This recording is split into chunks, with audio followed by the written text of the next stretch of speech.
في يوم من الأيام قريب من رأس السنة في بريطانيا المملكة المتحدة تعرض على التلفزيون البريطاني مشاهد لشخص غير معروف. هذا الشخص بيعمل حركات من غير ما يحكي أي كلمة، من غير ما ينطق بأي حرف، بيقدم عمل كوميدي صامت فتعجب به الجماهير. هذا الشخص هو مين يا عزيزي؟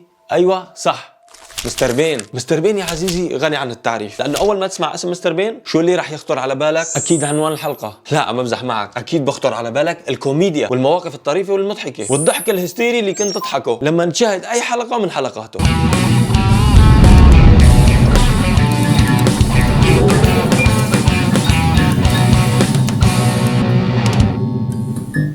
بغض النظر عن مين بيعرف مستر بين مين بيحب مستر بين، المهم اغلبنا متفقين على حب مستر بين ومتفقين على حب هاي الشخصيه واللي بتقدمه، واللي بيضحك بيضحك من قلبه. مين اصلا ما شاف حلقات مستر بين مرارا وتكرارا ومرات عديده بدون كلل او ملل، وكل ما يطلع قدامك بتحب تشوف الحلقه مره ثانيه. لكن السؤال، ليش بنحب مستر بين؟ ليش بنضحك على مستر بين؟ ليش بيضحكنا؟ هل هو بالفعل مضحك؟ هذا جواب ممكن اي شخص يقول لك اياه. تسال اي حدا تقول له مستر بين رح يقول لك شخصيه كوميديه مضحكه وبضحك لما بشوفه. لكن عندي هون الموضوع مختلف. خلينا اول شيء نحكي من هو مستر بين. بداية اسم مستر بين اللي هو معروف ومشهور فيه هو اسم الشهرة، ولكن اسمه الحقيقي هو روان سباستيان اتكنسون. ومستر بين في الحقيقة يعتبر واحد من اشهر الشخصيات الكوميدية حول العالم. اطلق على نفسه اسم بين ليتعامل فيه مع الاخرين، وبيقول انه ما اختار اسم الشخصية الا بعد الانتهاء من الانتاج. وكان في هنيك العديد من المقترحات حول اسم هاي الشخصية وشو رح يسموها. واذا لاحظتوا الاسم هذا كله متعلق بالخضرة، مثل اسم مستر كوليفر اللي معناها قرنبيط. بعدين استقروا على اسم مستر بين اللي بتعني فاصولية. حاول صديقنا روان اتكنسون اختيار اسم ثاني لهي الشخصية، لكنه استطاع الحصول على الشهرة من خلال هذا الاسم، من خلال اسم مستر بين. بعدين قرر يثبت عليه، وذلك بسبب الطابع الغريب اللي كان بيتميز فيه، مثل الملامح المميزة اللي كانت بتظهر على وشه. بيقول انه كان يفضل وبينبسط بتقديم هاي الادوار بهاي الشخصية، وبيحب لعب هذا الدور بهاي الشخصية المعروفة المميزة. وذلك بسبب انه القيام بهاي الحركات رح يساعده على اكتساب شهرة واسعة جدا حول العالم، وراح يحقق الكوميديا المطلوبة. اليوم اغلبنا بيعرف مستر بين كممثل، وما بنعرف اي شيء عن حياته المهنية السابقة او اي شيء عن تفاصيل حياته الشخصية مثل اغلب الفنانين التانيين، وبيظهر دوما بمظهر الموظف الروتيني. مستر بين يا عزيزي في اغلب الاحيان بيظهر في افلامه على انه مهرج، وبيكون شخص مجنون ومكروه في بعض المواقف، وفي بعض الاحيان بيبدو غبي. كمان من النادر انه يحكي، ولما بيحكي بيطلع منه اصوات تمتمة بس هيك بيحكي. المعروف عنه كمان انه ما بيظهر كتير في المقابلات الرسمية، بس يا عزيزي بحثت لك في كل مكان وجبت لك قراره وكل شيء عنه.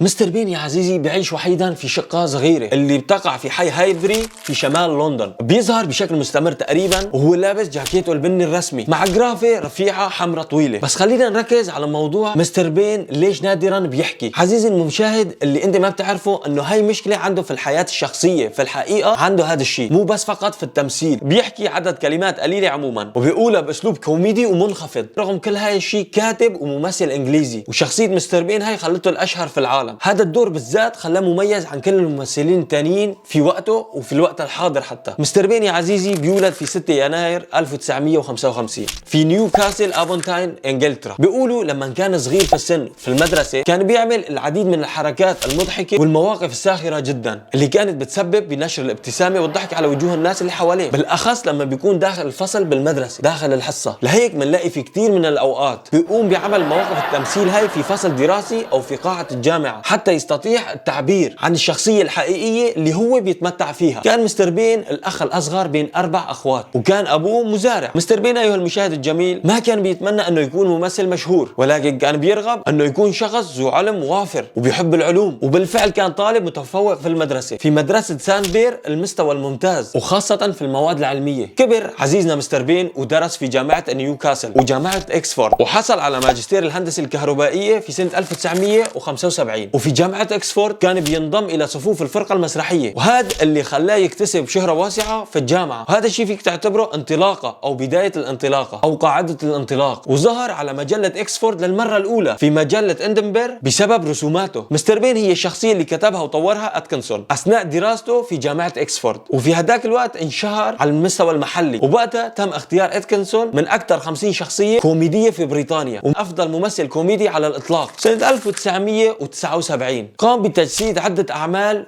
في الإذاعة، وقام ببطولة سلسلة من عروض كوميدية لراديو BBC، وهي كانت عبارة عن تجسيد مقابلات خيالية من عظماء. وكمان كان أتكنسون بيقوم بكل الأدوار والأصوات، ووقتها كمان مثل في التلفزيون من خلال حلقة لمرة في الأسبوع في قناة BBC. وبعد هيك اشتغل عند نوت ذا ميني أوكلوك، يمكن لفظت صح ولا غلط ما بعرف، وقام عندهم بكثير من الأدوار. ولكن اللي حصل بعد ذلك بفترة هو القرار المفاجئ بالركود بسبب الخوف من الفشل، ولكن اللي صار عكس كل توقعاته، والنجاح كان من نصيبه. فقام بعدها وعمل عدة أدوار ناجحة ونجح فيها نجاح باهر. عزيزي المشاهد، بهاي الفترة مستر بين صار مشهور حول العالم كله، وبدأ يمثل في أفلام كبيرة، وصار ياخذ أدوار أساسية مثل أفلام إن جوني إنجلش ورين لاف ومسلسل ماجريت لما لعب دور المخبر جون ماجريت. وظهر نجاحه الأكبر بسلسلة مستر بين الشهيرة سنة 1990. في هذا الوقت كثير من الناس عملوا عليه إشاعات أنه ما تجوز ومهتم فقط في العمل والمال، ولكن هذا الشيء خطأ وإشاعات كاذبة. اتجوز عزيزنا أتكنسون مستر بين من سونترا سيستري في سنة 1990 بنفس سنة عرض سلسلة مستر بين. سونترا هي فنانة مكياج وأنجب منها طفلين هن بين وويلي. وبعد مرور 25 سنة من الزواج للأسف اتطلقوا. ترك هذا الزوج زوجته في سنة 2015 وتزوج بعدها بوحدة صغيرة في السن وأنجب منها طفل ثالث. وهون صار عن صاحبنا 3 أولاد. الزوجة الثانية كانت صديقته وكانت ممثلة مثله اسمها لويز فورد. في سنة 2017 تم الزواج. بداية أتكنسون السينمائية بدأت مع جزء مساند لفيلم جيمس بوند الغير الرسمي لا تقل مرة أخرى أبدا في سنة 1983، وأخذ دور قيادي في الفيلم الميت في الوقت المناسب، هذا اسم الفيلم، في سنة 1983 مع نيجل هوثورن يمكن هيك اسمه. وشارك أيضا في الفيلم القصير الحائز على جائزة الأوسكار تعيينات دينيس جينينجز في سنة 1983. وظهر مع ميل سميث كأول تجربة إخراجية في فيلم الرجل الطويل في سنة 1989. وظهر جنبا إلى جنب مع أنجيلا هيوستون وماي زيترليتش في فيلم الساحرات لارولد ديل في سنة 1990، وهون قبل عرض سلسلة مستر بين بشيء بسيط. وكمان مثل شخصية ديكستر هايمان في لقطات ساخنة، وجزء دوكس 1993 والمحكمة الساخرة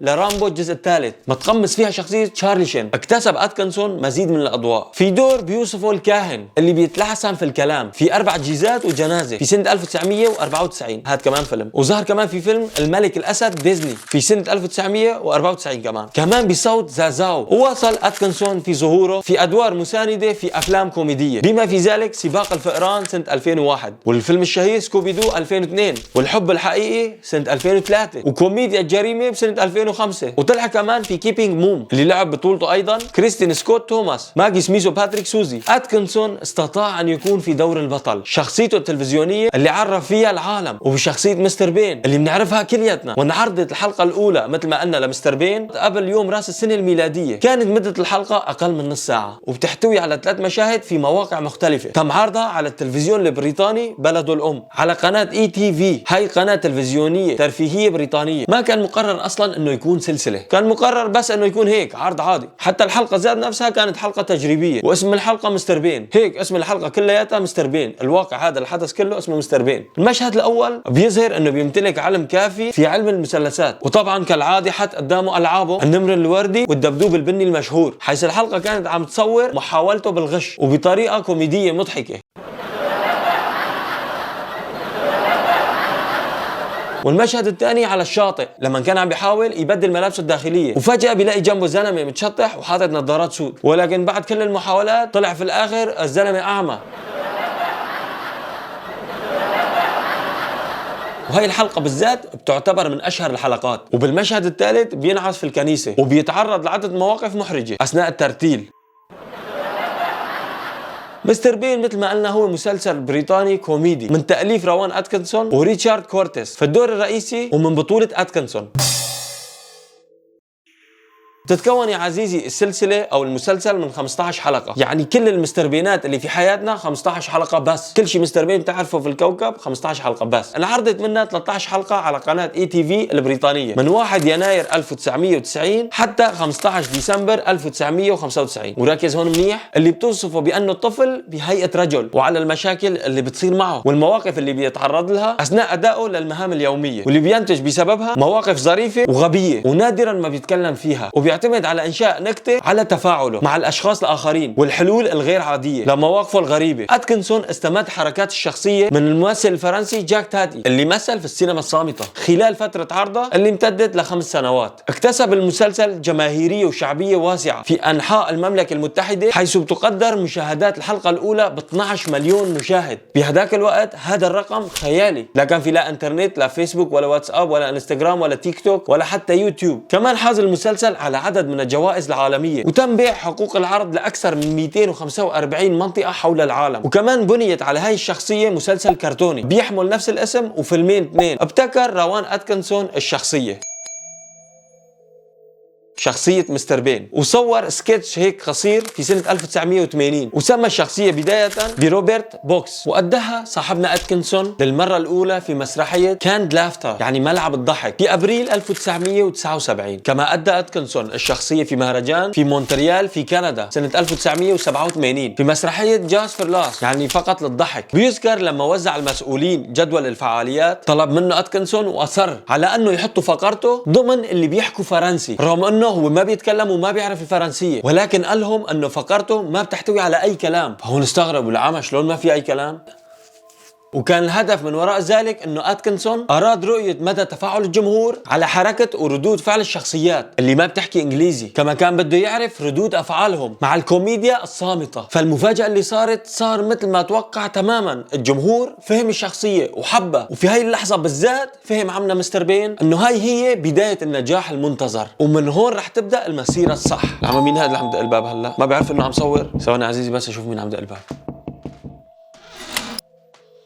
هذا مستر بين. لكن السؤال ليش بنحب مستر بين؟ ليش كل الناس تقريبا بمختلف الثقافات والأعمار واللغات بيحبوا مستر بين؟ كانت يا عزيزي شخصية مستر بين ناجحة وبدون أي خلاف، لأنه كانت شخصية صامتة. وبيقولوا أخذ إلهامه من ميسيو هولود الفرنسي اللي كان بيعمل أحداث كثيرة ولكن بعدد كلمات قليلة جدا، بالإضافة إلى أنه كان بيعاني من صعوبة في الكلام بدرجة كبيرة جدا. وهي اللي كانت تجعل هؤلاء الأشخاص اللي بيشاهدوه يضحكوا بشكل هستيري. الفكرة كلها ببساطة مثل ما قلنا انه مستر بين صاحبنا نادرا ما بيحكي، وهذا الشيء بيتسمى في عالم السينما الكوميديا الصامتة. وفي افلام وامثله كثير صارت على هذا النمط، منها قديمه وقليل منها الحديث، مثل اعدام ماري ستيوارت، فيلم تم انتاجه في سنه 1895، وفيلم احلام اليقظه سنه 1922، وسلسله الافلام الشهيره تشارلي شابلن. السينما الصامتة يا عزيزي هي افلام تعتمد بالاساس على الصور في غياب الحوار واحيانا حتى الموسيقى، في الغالب لتساعد المتفرج على الانصهار مع قصة الفيلم، هيك موجه لشريحة أوسع من الجمهور. على الرغم من اختلاف اللغات كانت كل الأفلام الأولى صامتة، وذلك لعدم تطور تقنية دمج الصوت مع الفيلم. وبلا أي شك هذا السبب اللي خلى مستر بين أنه يوصل من غرب العالم إلى شرقه بدون أي عواقب. الكل راح يفهمه ببساطة، بتفهمه بدون ترجمة، وهذا الشيء بخلي الصغار والكبار يحبوه. شيء بسيط مفهوم ومضحك. وفي سنة 2014 في إعلان سنيكرز ظهر صاحبنا مستر بين بشخصية روبن هود، وفي الحقيقة أنه هذا الإعلان حبته الناس كتير ونجح بشكل رهيب.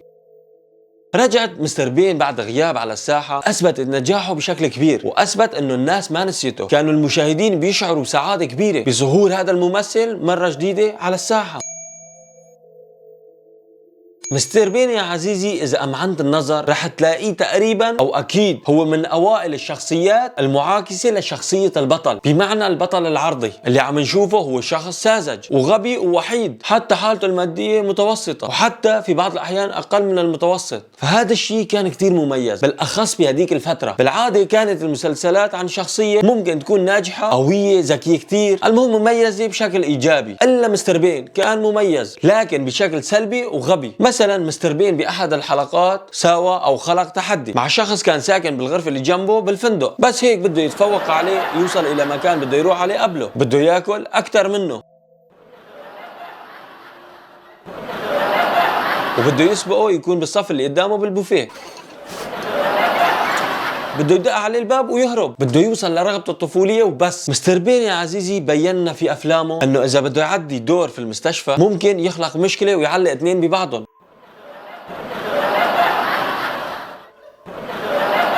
ممكن يسرق الكرسي الوحيد بالغرفة، في غرفة الانتظار من زلمة ختيار، ممكن حتى بالصف ممكن يسرق دور واحد معاق، كرمال شو؟ كرمال يمشي قبله، ما عنده أي مشكلة. هاي القصص كلياتها كانت جديدة علينا، ولكن في كتير من الأوقات كان بيظن بينه وبين حاله إنه هاي الشخصية ما محبوبة، ولكن في الحقيقة كان بيعتقد هذا الشيء بينه وبين حاله ودون ما يقترب على الواقع، لأنه في الواقع كثير من المشاهدين كانوا بيحبوا هاي الشخصية بدرجات كبيرة جدا. هلا إذا فكرنا ونظرنا إلى الشخصية الرئيسية لمستر بين، يعني بدنا نلخص هاي الشخصية بثلاث جمل أو بجملة من ثلاث كلمات. منقول طفل في جسد رجل، هو طفل لكن بجسم رجل بالغ، فتفكيره تفكير طفولي غالبا وتفكير بريء، بيلاقي حلول دائما لمشكلة بطريقة غبية. وهون نجي للسبب يلي خلانا أصلا نحب مستر بين، إنه هو بيلاقي حلول قد تكون غبية لكنها فعالة. فمثلا أنا لقيت وصف لشخصيته غريب، قال فيها أحد النقاد إنه غبي لكن بطريقة ذكية. يعني مثلا بأحد الحلقات كان بده ينقل كنباية كبيرة لبيته الجديد، فلاقى طريقة غبية لقيادة السيارة ومكان للكنبة إنه يقعد على الكنبة وهي فوق السيارة. وبنفس الحلقة مثلا قرر إنه يجيب سطل دهان ويفجره بالبيت لحتى يدهن البيت بسهولة وبسرعة. إذا حط المتفجرات بسطل الدهان هيك رح ينفجر ويندهن البيت على أساس بسرعة. أو لما بده يعمل حركة ذكية خبيثة يقدر عن طريقها يعرف وزن الديك الرومي ويفوز بالمسابقة. شخصية مستر بين يا عزيزي شخصية فيها غباء وفيها فشل، صح؟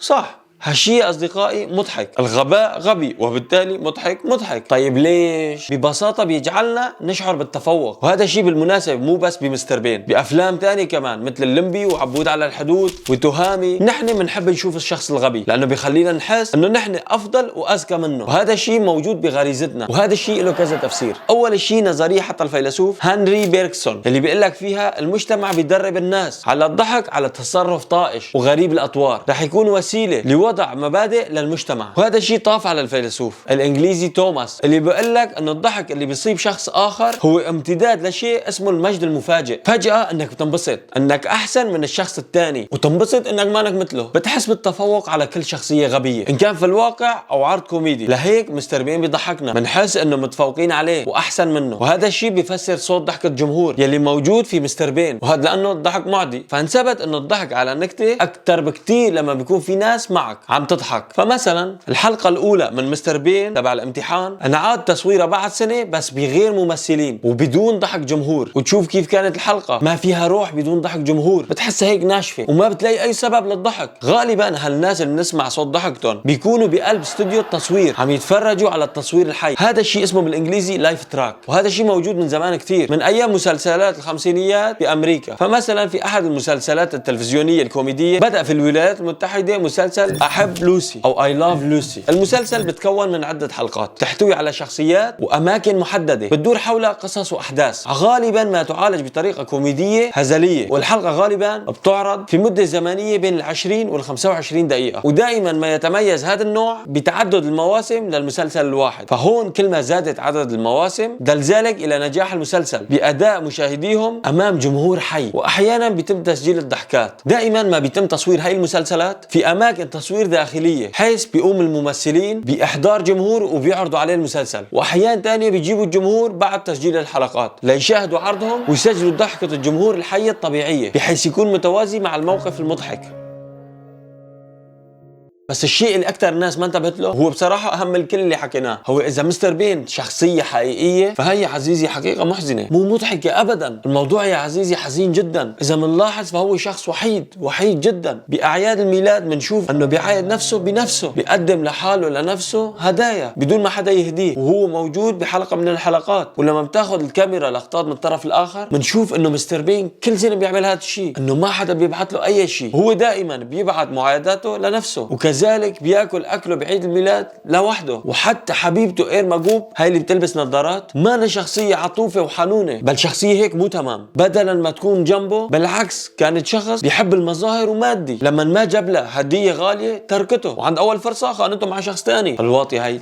وحتى لو حاول يكون صداقات بعيد راس السنه ضحكوا عليه ولعبوه بالساعه وتركوه لوحده. لهيك مستر بين يا عزيزي متعلق جدا بتيدي، وهو الصديق الوحيد لمستر بين، هو اللي بيواسيه وبيحزن بحزنه وبيفرح معه بفرحه، هو اللي بكل الاوقات جنبه. ولكن مستر بين يا عزيزي ما بيعامله دائما بشكل جيد. واذا حكينا عن الناحيه الماديه مثل ما قلنا حالته الماديه كانت سيئه. سيارته موديل ميني 96، ويوم من الايام باحد اعياد عيد الميلاد طلب ارخص وجبه لانه ما معه مصاري يطلب شيء اغلى، وجبه لحم لحم هيك ستيك صغيرة. لهيك روان أتكنسون لما سألوه ليش وقفت لما كبرت بالعمر، قال إذا بهذا الشكل الحالي شكل زلمة متقدم بالعمر وعم يتصرف هاي التصرفات كالأطفال، الموضوع رح يبطل مضحك بل رح يكون مأساة وحزين جدا. صاحبنا أتكنسون بعيدا عن التمثيل في حياة الواقع بيحب السيارات أو عاشق لعالم السيارات، وبيمتلك شخصيا مجموعة من السيارات السريعة جدا مثل سيارة أستون مارتن وهوندا وأودي وحتى ماكلارين F1. ورغم حبه لعالم السيارات إلا أنه سبق وتعرض لحادثين في سيارته ماكلارين F1. الحادث الثاني كان في سنة 2011 وكانت أول حادثة من نوعها في التاريخ البريطاني كله، وكانت حادثة خطيرة جدا. بهذا الحادث اصطدم بشجرة وانكسر كتفه وتضررت السيارة بشكل كبير، حيث أصدرت شركات التأمين فاتورة قدرها مليون جنيه استرليني. نشر بهذاك الوقت كثير من الصحف خبر وفاة مستر بين، حيث قالوا في هذا الخبر تعرض للوفاة بعد التعرض للحادث، ولكنه في الحقيقة ما توفى مثل ما كانوا بتزعم كثير من شركات الإعلان والناس. من المواقف النادرة اللي صارت معه في سنة 2001 بينما كان في رحلة لقضاء العطلة في كينيا هو وعائلته والأمور كلها بخير وبالسليم. المهم أثناء هبوط الطائرة كان الطيار وبشكل مفاجئ انصاب بعلة وأغمى عليه، فطلع صاحبنا مستر بين وقعد مكان الطيار وتمكن يسيطر على الطيارة بهدوء لبعض من الدقائق لبين ما رجع الطيار إلى وضعه الطبيعي. بس هبطت بالأخير الطيارة في المطار وما تضررت وما تضرر أي حدا.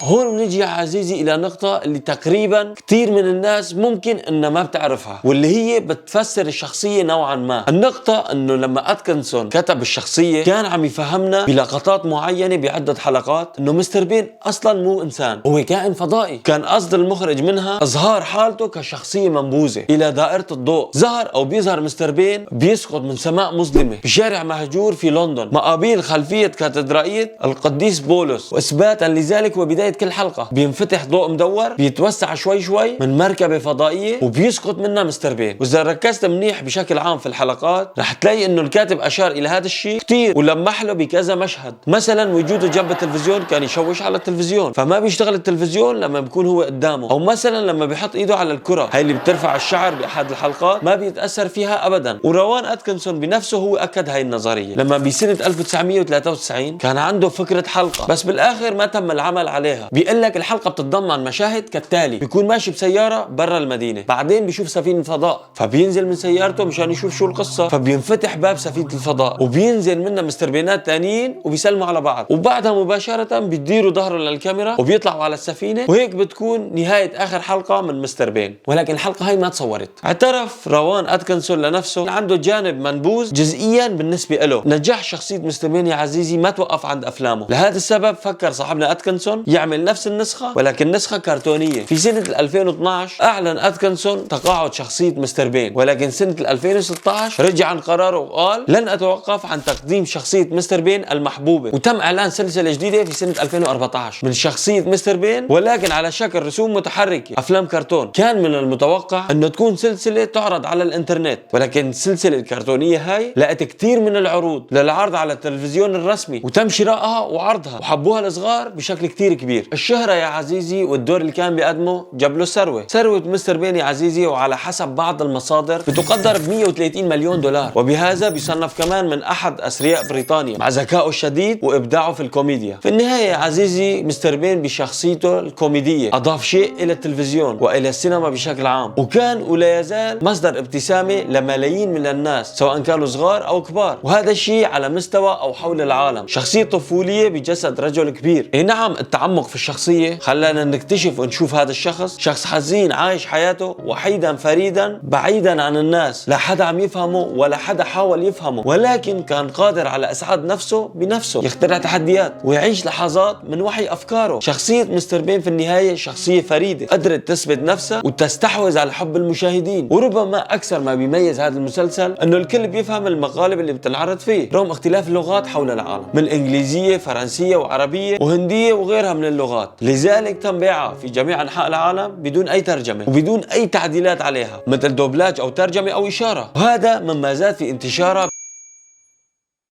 وأخيرا عزيزي المشاهد بتشكرك على هذه المتابعة وشكرا على تعليقاتك واقتراحاتك، وإلى اللقاء قريبا. خليني أذكرك قبل ما تنسى روح شوف حلقة الأسبوع الماضي، وبقدر وبحيي انتظارك لحلقة الأسبوع اللي جاي. وإذا لسه مانك مشترك بالقناة وحابب إنك تدعمنا فانزل واضغط على زر الاشتراك وفعل زر الجرس وحط لنا لايك، وباي باي يا عزيزي، سلام.